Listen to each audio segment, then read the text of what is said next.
All right. Good afternoon, everyone, and welcome back to the third session of this year's CCSA conference. I hope you're able to hear the first two sessions this morning on school-based prevention and the connections between the faith-based and recovery communities. And I know that Zoom fatigue and post-lunch drowsiness are real, so I'm glad you were able to join us this afternoon. And so we're going to be talking about the impact of the the impact of the opioid crisis on the correctional system, and with a particular focus on Pennsylvania. And I'm Dr. Kreager, Derek Kreager, professor of sociology and criminology and director of the Criminal Justice Research Institute here at Penn State.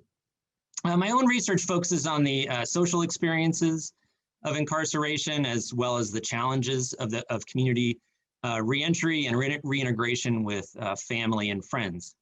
And so I'll be the moderator for this afternoon's session, and it's a pleasure for me to introduce a particularly knowledgeable and experienced panel on this topic. So Dr. Bret Buckland is the Director of Planning, Research, and Statistics for the Pennsylvania Department of Corrections. Bret received his doctorate in criminal justice from the University of Maryland. He's worked in the field of corrections for the past 20 years, and so has seen many of the changes in the administration of criminal justice over that time. And I want to thank you for joining us, Bret. Thanks, Derek. Jared Lutz is a community-based recovery specialist with the Recovery Advocacy Service and Empowerment, or RASE, nonprofit recovery organization in Harrisburg, Pennsylvania. Jared has lived experience with the criminal justice system and with recovery, and assists and advocates for previously incarcerated individuals with substance use disorders as they transition back into their communities. It's great to be able to have you participate in this conversation, Jared, and hear your valuable perspective. Thanks, Derek. Hi, everybody. And finally, Steve Seitchik is the statewide coordinator for medication-assisted treatment for the Pennsylvania Department of Corrections. Steve earned a graduate degree in clinical psychology from Pepperdine University and has over 20 years of clinical and academic experience in the provision of drug and alcohol services. And Steve, you've been at the center of DOC's response to the opioid crisis, so I'm glad you could join us. It's my pleasure. Thanks for having me. So before we dive into a conversation this hour, I also wanted to remind the audience that you can put questions anytime you'd like into the Q&A, and we're going to try to get some time at the end of the session to speak to some of those. And I also thought that it might be interesting to start this session with a couple of poll questions. And these are particularly about how many are experiencing incarceration in the Pennsylvania state correctional system, as well as those who have diagnosable opioid use disorders in DOC. So you'll see the first question, approximately how many individuals do you think are currently incarcerated in Pennsylvania state system?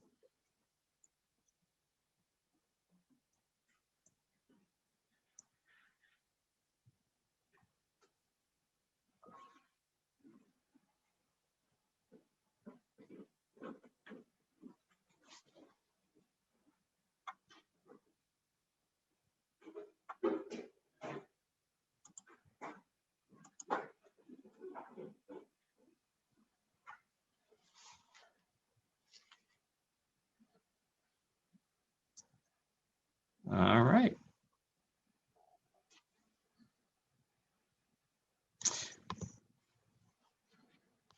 So you can see that most folks put the top answer, 126,000.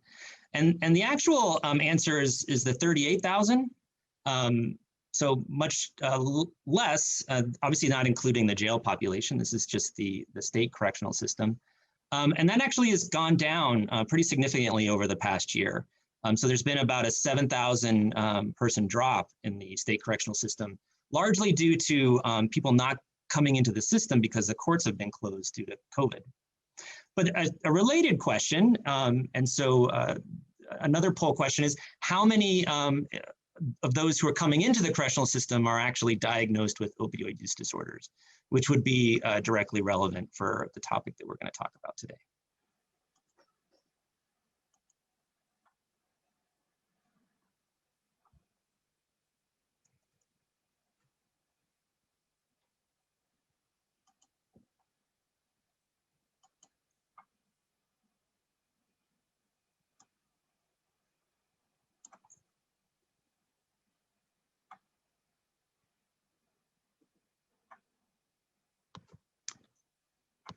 All right, and the answer here was 12%. So that was accurate from you and the audience. And that number, importantly, has doubled in the past decade. So around 2010, the percentage was 6%, and now it's 12%.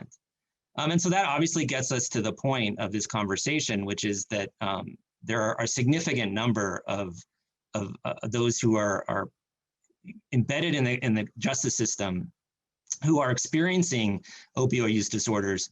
And obviously that's also reflective of the statewide and nationwide problem of the opioid use crisis.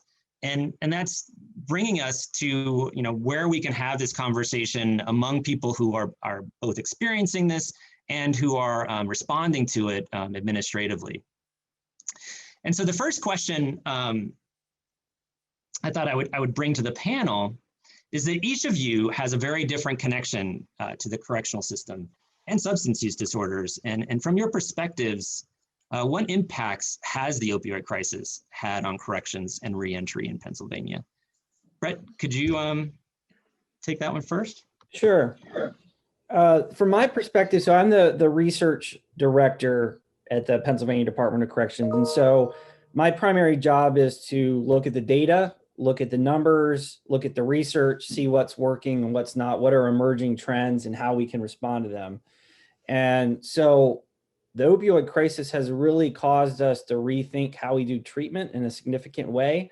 And I'm just going to kind of set up Steve to go into the details on that after me and give a perspective going back before Steve actually joined us at the Department of Corrections about where we've come in terms of the opioid crisis when it began. But we're a very evidence-based organization. We're very data-driven. We look at data, we look at numbers a lot. We're pretty well resourced in terms of a research office as far as state prison systems go. So I guess it was probably about 2010 when we really started to see the impacts of the opioid epidemic. And as Derek mentioned, we saw our percent of new receptions double who were assessed as having an opioid use disorder problem from 6 to 12%. So that was a doubling. Recidivism rates, and for those of you who are not familiar with the term recidivism, it's basically just the rate of reoffending once individuals are released from our custody, has been very high at 60%. And certainly substance use disorder and the opioid crisis has contributed to that. So we were looking at these numbers in 2010, looking at the community emerging trends and seeing that come into the prison system in terms of the opioid crisis, and started to think about how we've traditionally done treatment, which didn't necessarily fit best for this new opioid crisis. So, historically, we've relied heavily on group-based therapy types of approaches, counseling, therapeutic communities in our prisons, and have a lot of those programs going on and have had them for many years. In 2010, when our current commissioner, Secretary Wetzel, was appointed and just started in 2010, one of the first things he did was bring in a vendor who was producing Vivitrol. And Vivitrol is a medication-assisted treatment. It's an injectable form of naltrexone, which has been around for a long time and is a drug for the treatment of opioids and alcohol. And so we had the vendor come in, give us very early on in Secretary Wetzel's administration with us in 2010, gave us a demonstration, a kind of a speech about the product. And we were really impressed with the clinical trial data that we saw in terms of reduced relapse and impacts. And so it really got us curious, but at the same time, I would say that and Steve can attest to this and speak more to this, but there has traditionally been a very strong resistance in corrections to using medication-assisted treatments for a variety of reasons and concerns. So that was something that we had to kind of battle early on when we started looking at this, was just a resistance to adopt medication-assisted treatments. two things appealed to us to Vivitrol, though. One was that it is an extended release drug, and so it's a 1 shot per month. And this is nice because medication compliance with our demographic, with the inmate population, can be very difficult if you're trying to get them to take a pill daily. And so having to only rely on a shot once a month was very appealing. And then the other thing that was very appealing is that it's what they call an antagonist, meaning that it doesn't actually replace with another high, it actually blocks the high. So you don't get high. It's not a replacement drug. You don't actually get high from it. And so that was nice for a correctional environment as well, because it reduces the risk of a black market economy in the prison, basically, to trade in another substance. So both of those reasons really appeal to us to jump into this foray of medication-assisted treatment. We partnered in 2011 with Penn State, with Derrick Center, to examine a process, to conduct a process evaluation of Vivitrol amongst females. And that process evaluation was pretty successful and showed us that we could indeed implement this and work through some of the resistance and the logistical obstacles of doing Vivitrol in a correctional setting. And that led us to go forward to do a full randomized trial at 4 sites using Vivitrol. And shortly after that, that pilot was pretty successful, and we can go into that later in terms of what we found in that pilot program, but was pretty successful. And we really took to scale Vivitrol. It's now all across our system. And we also hired Steve to be a medication-assisted treatment coordinator, an MAT coordinator for the department. So we have a dedicated position to that. And so that's kind of my historical perspective, having been there before Steve, and just from a research perspective on the problem. And so I think that sets you up, Steve, to kind of talk about next about what we've done since you've come on board with the team.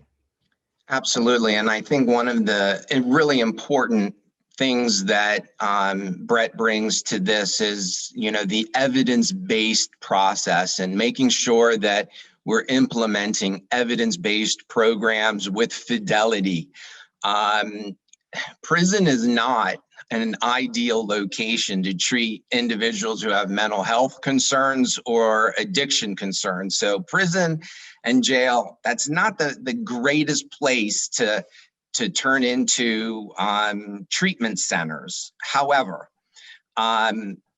being able to implement MAT within the state correctional institutions has been a pretty heavy lift, but over time, year after year after year, programs start to get more normalized, and you just start accepting them. Going to what Bret said about one of the benefits of Vivitrol is it's an injectable. And I'm going to talk a little bit more in this session about injectables, but Sublocade is injectable buprenorphine. So we just started a few weeks ago. We have about 30 some people right now signed up for injectable buprenorphine. Once again, you don't have diversion problems. Now, buprenorphine is an agonist, it's a partial agonist, but looking at all of the different medications, the one thing I think is very important is that the best form of MAT is the form that individual, the patient, is comfortable and willing to be compliant with. For years and years, decades and decades, Pennsylvania has notoriously been abstinence-only type treatment.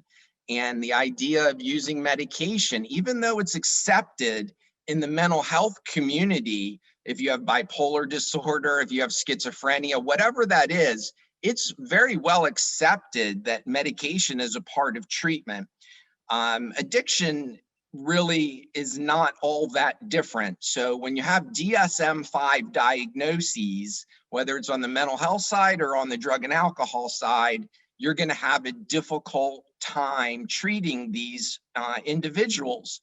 But having expertise on hand is very important. At DOC, we have a staff psychiatrist. to make sure that our mental health programming, our psychiatry program is really set and, by an expert, not just some family physician that treats people with depression. Well, you also need to have, with addiction, someone who's board certified in addiction medicine when we're talking about having medications for opioid use disorder. And being able to have that expertise is something that we have right now because of the benefit of some of our grants that we're able to have. And I'm able to have board certified addiction specialist. I'm able to have certified registered nurses. So there's a lot of infrastructure that needed to be put in place before we could expand beyond just doing Vivitrol for reentry. So we have definitely come a very long way, especially over the last 5 years. So yeah, the impact that it's had on jails and prisons, it has been devastating. And just a quick follow-up, Steve. So, and maybe Bret, you can answer this too. In relation to like the national response in the correctional systems, is Pennsylvania, where do they lie in that? With MAT, I'll speak to the MAT side. On that side, we're kind of ahead of the curve. So if we're looking at like a typical bell curve or whatever you want to say, I'll give ourselves a good B. We're a B. We'll become an A once we expand more. But right now we're definitely ahead, and that's really because Secretary Wetzel is very supportive of MAT. If Secretary Wetzel wasn't supportive, and the governor, Governor Wolf is incredibly supportive of MAT. Those two give a lot of support so that I'm able to have leverage as I'm out, meeting with people in the community. I know that the governor supports this. The secretary supports this. It is an evidence-based process. This is as evidence-based as you're going to get in drug and alcohol, opioid use disorder, and the medications to treat it. There's a lot of research to show that it works. And Jared, just to get your perspective, I mean, seeing this, from how people are re-entering, what do you see in terms of previously incarcerated in the opioid crisis? So Derek, on behalf of the recovery community at large and individual re-entrants, as a formerly incarcerated individual myself, what I see is the continuum of care. So any policy or administrative efforts at the DOC, being that they are successful and they are being supported by the secretary and the governor as well, we really need to be able to continue that care out onto the street level. So that's really been our challenge as a recovery community at large, is to follow suit, but to also advocate for participant needs and to advocate for the individual who does struggle with an opioid use disorder or the overarching diagnosis, which is substance use disorder. So we've definitely positioned ourselves as a recovery community to embrace those folks, to give them the support that they need, whether it be through traditional drug and alcohol.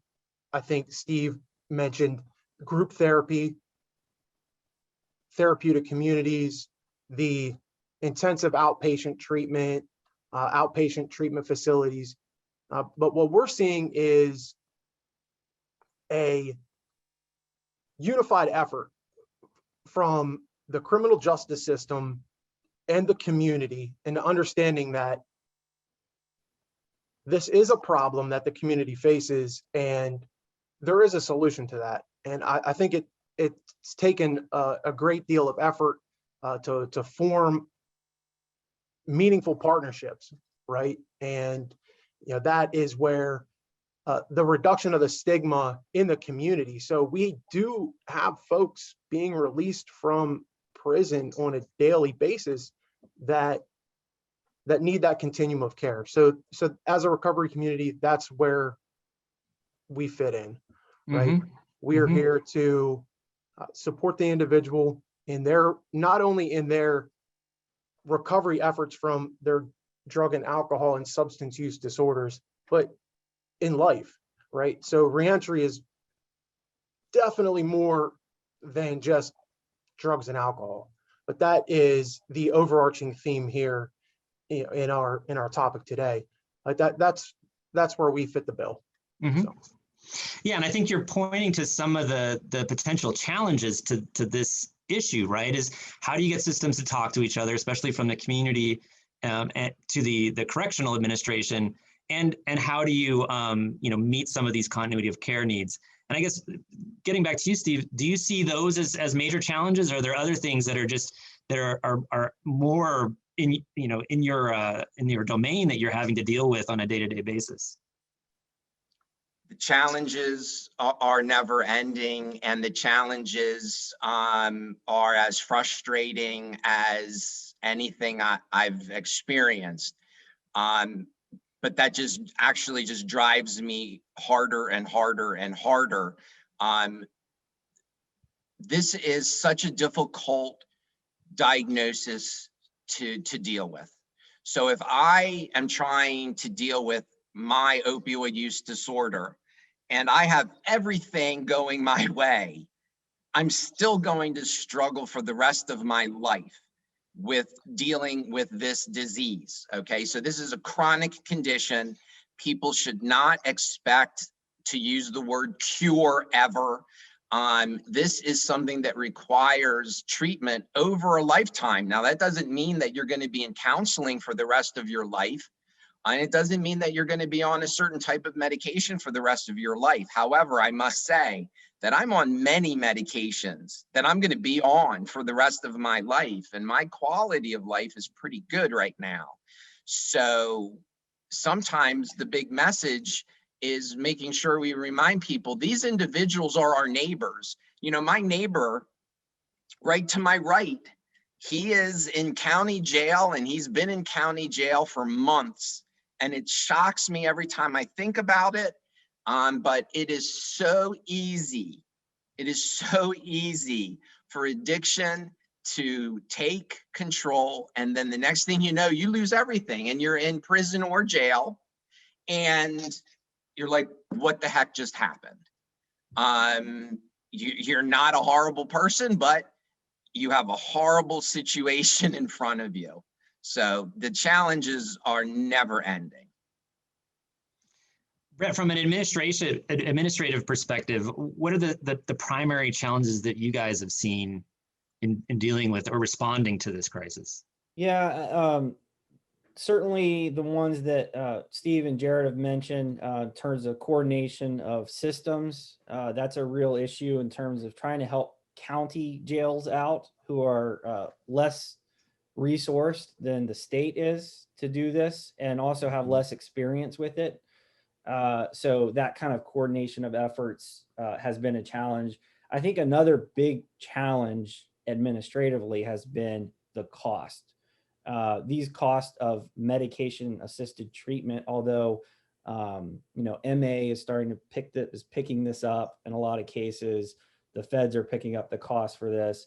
It's very expensive. When you talk about drug treatment in general, we know that drugs are expensive.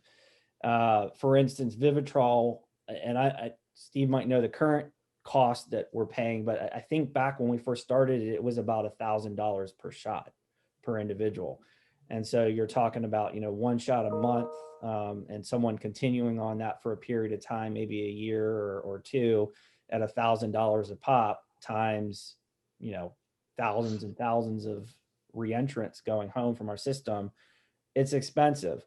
And it's also an additive cost because the recommendation for the use of this is that it's done in combination with conventional group therapy or counseling. And so it's not replacing group therapy or counseling. It's in addition to that. If it was replacing that, then we could kind of substitute one cost for the other. We could pare back our treatment and replace it with the cost of the drug. But it's in addition to that. And so it's really an additive cost. And then, I'm sure everyone is familiar with the difficult budget times state governments are in, government in general. So you combine that, and has been a real challenge. I think from our research, another challenge we've experienced, and I don't exactly know the answer to this, this is something that we're still trying to investigate in the research, is there seems to be a much higher uptake with female inmates than male inmates. And we've seen this time and again on whether it was the Vivitrol randomized trial that we did. We did a randomized trial of naloxone, which is the overdose revival kit. Naloxone, Narcan, folks might be familiar with that. We did a pilot where we provided a Narcan kit to reentrants upon release and allow them to take it home. And it was a randomized trial again. So we compared it to a group who randomly didn't receive that kit when they went home. And it was voluntary. So, they volunteered to be part of the study and receive the kit. And we once again saw a much higher uptake with female inmates, female reentrants than male reentrants. And again, I'm not sure what that means, but that's been a challenge in all the pilot programs that we've done. And then something I mentioned early on is just the attitudes in corrections around this, which I think have shifted pretty dramatically at this point. But at least early on, there was pretty heavy resistance to trying medication-assisted treatment. And Steve, I don't know what your opinion is, but I think that shifted a lot. In regards to females more willing to participate, that actually just doesn't surprise me when I think back to from 1992 until 2002, when all I did really was clinical. I would say 75 to 80% of my caseload were females. And this was under mainly an employee assistance program. I would get a lot of referrals from different companies. Women are far more open to treatment in general, whether it's just for mental health reasons or anything else. I think women are also much more likely to just ask for help, where men feel they have to do it by themselves. So I'm not surprised that women are acting that way, just because they're generally more open to trying to help themselves with problems. So that female part didn't surprise me. And Jared, do you experience resistance from folks who are coming back to their communities? The folks that you're working with, is that something that you have to struggle with, or is it a different kind of story from your perspective? Well, Derek, I think the foundational aspect to recovery is a willingness to participate. So whatever we coin our efforts, whatever nomenclature we assign to our efforts, there has to be a willingness to participate. And I am an advocate of personal choice at every level. So what we find is our duty is to help assist the individual in drawing the conclusion on their own, right? So there's a difference between internal motivators and external motivators. And I could speak for hours about the external motivators in a incarcerated setting. Mm-hmm. At the end of the day, an individual who is sleeping in a prison cell wants to get out of prison and will do anything it takes to get out of prison. We're talking about time here. So that needs to be factored into the equation, right? What is the motivating factor here? Is it really to live a clean and sober life? is it really to abstain from drugs and alcohol long term, or is it to abstain for a period of time to get the law off my back, get into better graces with my family and friends, just get off paper, maybe even just to get off the block, right? So there's a lot of factors and dynamics. On this side of the fence, though, I think the incarceration diversion programs that have been established as a byfall from the responses to the opioid epidemic, we still find that prevalent. There is a definite lack of willingness to participate. With that being said, there are just as many folks who are willing to participate and just don't know how to do what needs to be done, right? And then that's where advocates such as myself, such as recovery specialists and folks who have the lived experience, have made a change in their life, can really be that factor, that person that they can call, that person that they can come in and see and speak with about whatever is going on. So, I think we do need to take a look at those internal and external motivators, right? What's the motivating factor behind choosing to be on a medically assisted treatment, or to be involved with an incarceration diversion program, or even want to be paroled and be a part of the reentry population, because every inmate has a choice to max out, right? Don't have to see the parole board. And they certainly don't have to, we certainly don't have to subject ourselves to any type of medically assisted treatment if we choose not to, right? So I think we have to be really careful to not look at offenders as a commodity, right? And we have to be very careful not to treat people as people, right? Mm-hmm. Through the entire system, and moving past that period of time where an individual we call it a tail, right, on probation or parole or in an incarceration diversion program. So that's my take on it. Yeah, and part of what you and I have been working on is trying to give an opportunity to folks who are still incarcerated to be able to get that ladder, right? To say, okay, I'm ready to change, and here's to figure out what the opportunities are post-release. And I do think, and I think that's probably something we can all agree on, is that's a future to sort of make this continuity of care and to provide resources to people who may not know what is actually available once they get out. So we do have a couple of questions from the audience that I think we could probably get to right now, because they're related to what's actually being provided. So we had a question on how large is the MAT program at DOC and how many people are being treated? And Steve, I think you're particularly able to answer this one.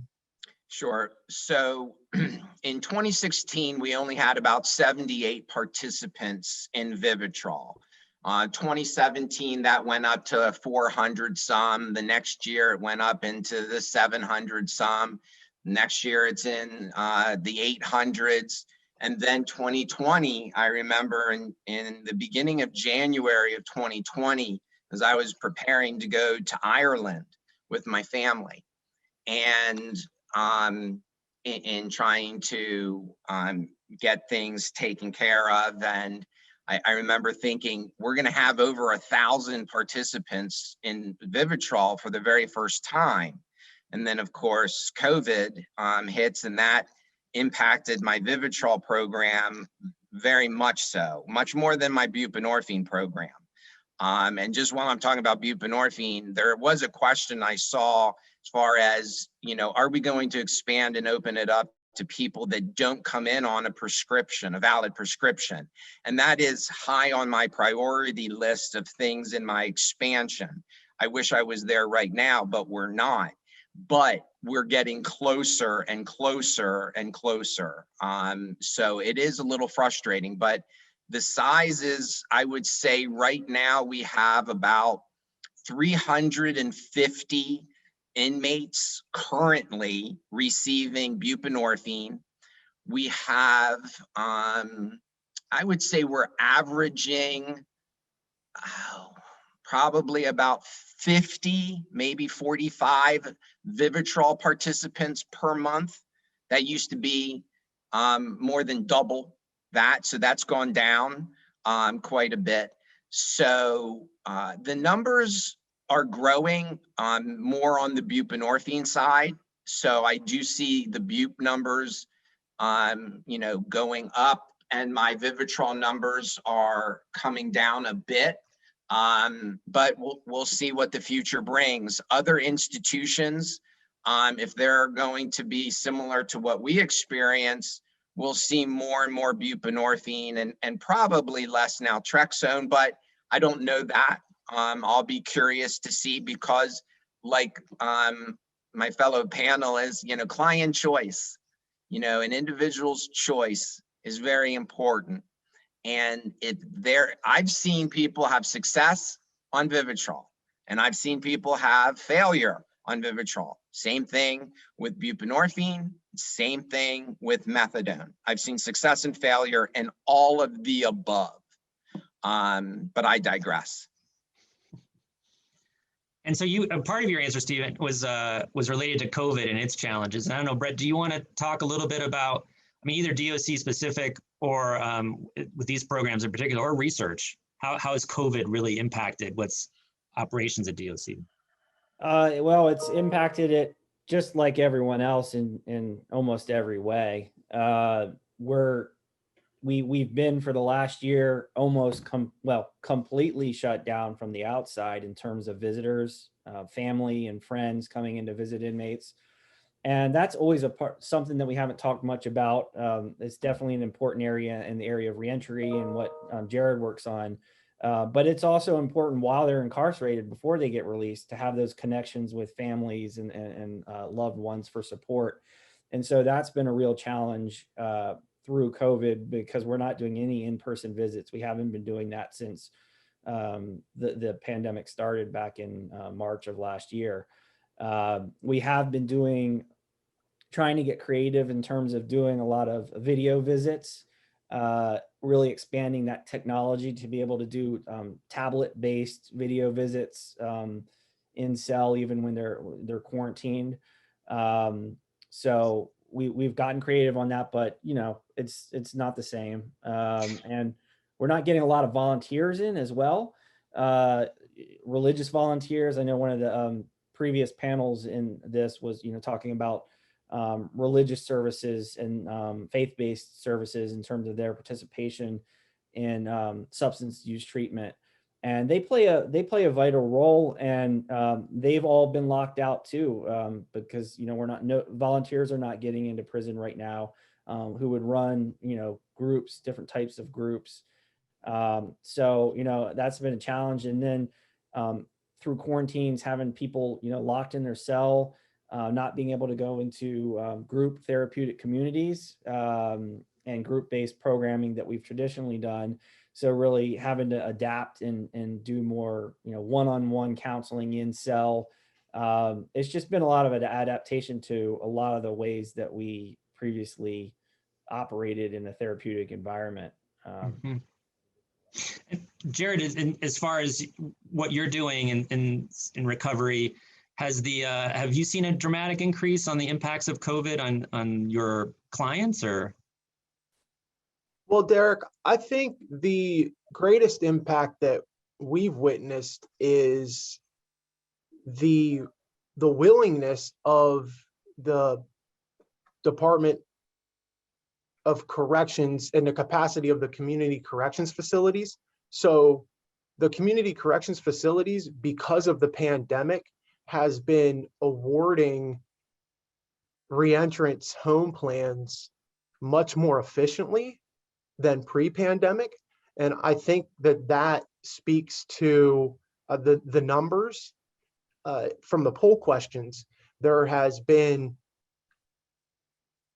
a mass exodus, for lack of a better term, from the Department of Corrections. So where do these individuals go, right? One of the main challenges of coming home is, where am I going? Do I have a home plan? And the way that the parole board works is, if an individual is up for parole and does not have a home plan, then put in to go to a CCC center. Well, there's only so many beds at the CCC centers. And there's also county contracted facilities. The acronym is CCF. So those are county jails that will house state inmates who are released. So I think that those centers have been inundated. Well, once an individual is at a community corrections facility, it's been a lot easier for them to submit a home plan and then be released back to the street, where there was, maybe a 3 or 4 week process before. Now it's a matter of days, right? Call to check out the home plan, make sure it's a stable environment, and they're released. I think that at the level of probation and parole, COVID has definitely impacted the ability of anybody to go into any residence, right? Here at the RASE project, only participants with appointments have been in our facility. So it's impacted everybody at every level. And I think that is a definite point of success, in that it's been much easier for reentrants and folks at the street level to get back home, right? Mm-hmm. Mm-hmm. Yeah, and another question from the audience that I think you'd be particularly adept to answer, Jared, is how does RACE work to reduce stigma associated with substance use and prior justice involvement? So advocacy and awareness are our keystone. I talk about it. It's what I do on a day in and day out basis, is educate folks on the reality that substance use is prevalent, and not only that it's prevalent, but there is a solution, right? On every level, whether it's the Department of Corrections, that's what the panel's surrounded by today, but on a community level, through faith-based measures, we take a holistic approach that if this is working, continue to work it. So that's what progressivism is about. So we're looking to find that point of success for the individual, whatever that success looks like. It is definitely based upon perspective. The support that we've gotten from the Department of Corrections, from Penn State, from the parole board, and the partnerships that are created, through those efforts, lend to success, individual success. So, I like to perceive RACE Project as a medium, right? As a medium. And we take a non-biased approach. Thanks. And actually, I mean, the way you ended that answer sort of leads into the next question, which is kind of our final question. We're getting close to the end, but so what do we think is the future of treatment, and especially in opioids, but other drugs as well, within corrections and reentry? What do you think, Bret? Well, I think in terms of opioids, a lot of what Steve's been talking about is going to be the future in terms of pushing the envelope a little bit more and trying these agonist replacement drugs that still will kind of get you high, but that diminish the significant impacts of heroin and the illicit opioids, like bup and Suboxone. So that seems to me to be the future. Again, early on it was really safer with Vivitrol because it's an antagonist. It's not replacing anything. It's really just blocking that high. And so I think it was a little less threatening, although still challenging to people as we forayed into MAT. Now this is going to be the next to see how comfortable people are with this as we start to expand it. And we already have seen Suboxone recovery. That's probably our number one contraband in our facilities. Our drug fines is for Suboxone. So that's going to be a debate, a challenge in terms of opioids. And then I think the other drugs are on the horizon too. We've spent so much time over the last 10 years talking about the opioid crisis, and we're now starting to see meth is on the rise again in Pennsylvania on the East Coast. The MATs we've been using and talking about are not used or prescribed for meth addiction. So we're going to have to think creatively about how to address that. If that turns into a crisis, like the opioid crisis, what new kinds of treatments might be out there or new approaches to deal with meth and the problem. And I also think it's interesting as we have this conversation around the state and around the country about marijuana legalization, what the impact of that is going to be. That's going to bring some unique challenges as well in terms of, are we going to see, let's say we legalize marijuana, what does that look like for someone under parole supervision? Are they allowed then to use marijuana? And does that, if marijuana use expands, is that a substitute for more harmful drugs like the opioids? Or is it a complement where it really brings even more people into using those harder drugs, leading into harder drugs?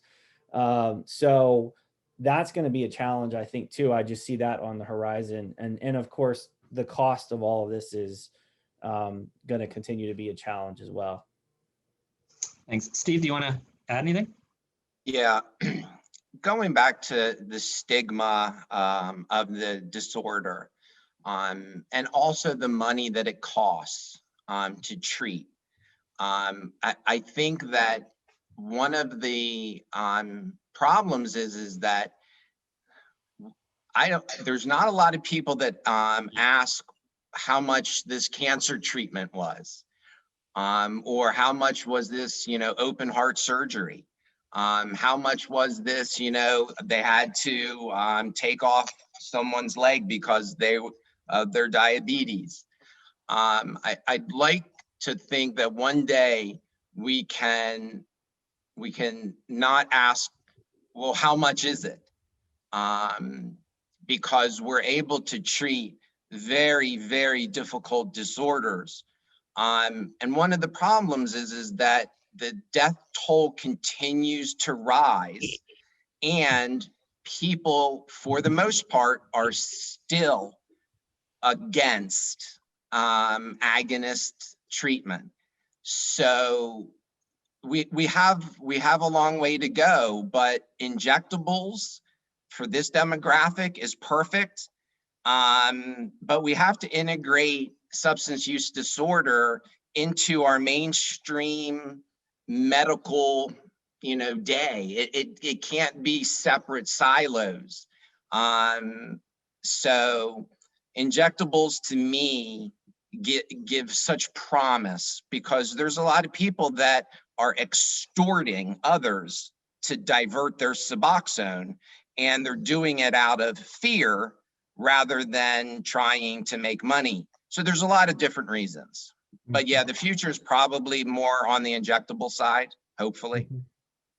There was a question too in our the question and answer about comorbidities and mental health issues. Is that something that you have particularly focused on, or so? Yeah, co-occurring, or for old school dual diagnosis. That's the vast majority of our population. So one of the big problems is, which one do we treat first? Can we treat both of them, at the same time? Usually you have to pick which one is more severe. If the addiction is so severe, you need to focus only on that and put the mental health a little bit on the back burner until we can get them stabilized just medically. So, but I apologize, I forgot your actual question. Oh, it's okay. I was just asking about comorbidities, but Oh, yeah, right. I Yeah, wanna leave this is yes. the mental health and substance use disorder are one together. The DSM-5, when I study the DSM-5 and I look at the DSM-5 and I'm nerdy enough to just have a DSM-5 right here, I've looked at this book since 1989 when it was a DSM-3 back then. But anyways, you have to always be able to have the ability to treat both, because the majority of people have both. They have the mental health diagnosis and they have a substance use disorder. Thanks. And Jared, any last thoughts? We're running out of time, but any parting thoughts on the future of what you see in this domain? Sure, Derek, I'm convinced that incarceration diversion programs coupled with the continuum of care are the future for any restorative justice measures or initiatives.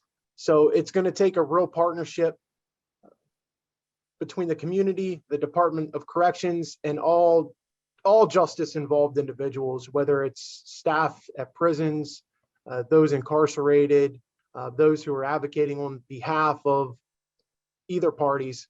It's going to take, as Steve said, there is a cost associated to everything, right? So let's funnel that cost and those monies into reducing the deficit and the overhead that it is involved with keeping these prisons up and running, right? Let's enable these low-level offenders to lead a productive life on the outside, right? And that's where the continuum of care comes in.